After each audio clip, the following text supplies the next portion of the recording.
Akamoltan kabajamtoota dhaggeeffattoota keenyaa oduu har'aaf qopheesse isinitti himaa oduu waliin anguyyoo waariyootiin hanga xumura qophii keenyaatti nu wajjin tura.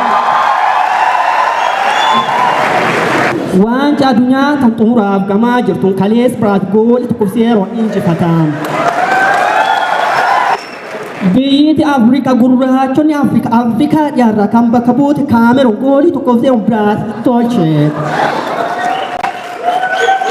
Goolii injifannoo Kaameroon mirkaneessite viizaan qabu akka daqiiqaan dabalataa irratti goolii injifannoo isaanii galmeessise lakkoofsiisee jira. Warri Biraazil kubbaa waan itti dhalatan fakkaatan. Keessattuu Neymar Junior da Silva kubbaa midhaasuuf sarara gidduu irratti haalli inni hojjetu waan ajaa'ibaa deeggartoota hedduu gammachiisaa ture. Qopheessituun sirnichaa Kwaatar yeroodhaan gara qe'ee ofiitti godaantee jirti. Taphicha itti fufu.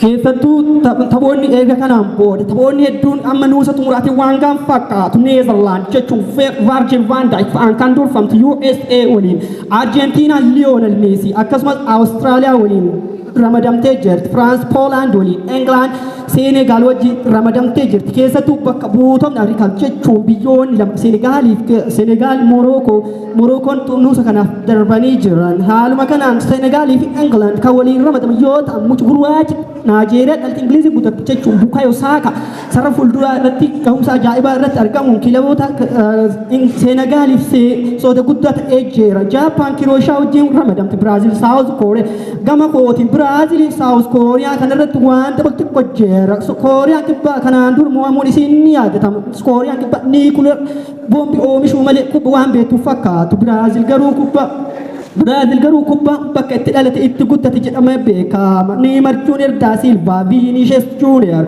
akkasumas Rafinha taphattoota sarara fuuldura kilabichaa keessatti argaman. Moroccoon Spain waliin bakka buutu Afrikaa jechuun Moroccoon kaaba Afrikaatti argamti. Biyyi tun qurxummii oomishuun sadarkaa tokkoffaa irratti argamti. Portugal yeroo ammaa kana kan ga'umsiisaa gabbu'aa jiru Cristiano Ronaldo da Silva akka durfamuudhaan Switzerland wajjin ni taphatan.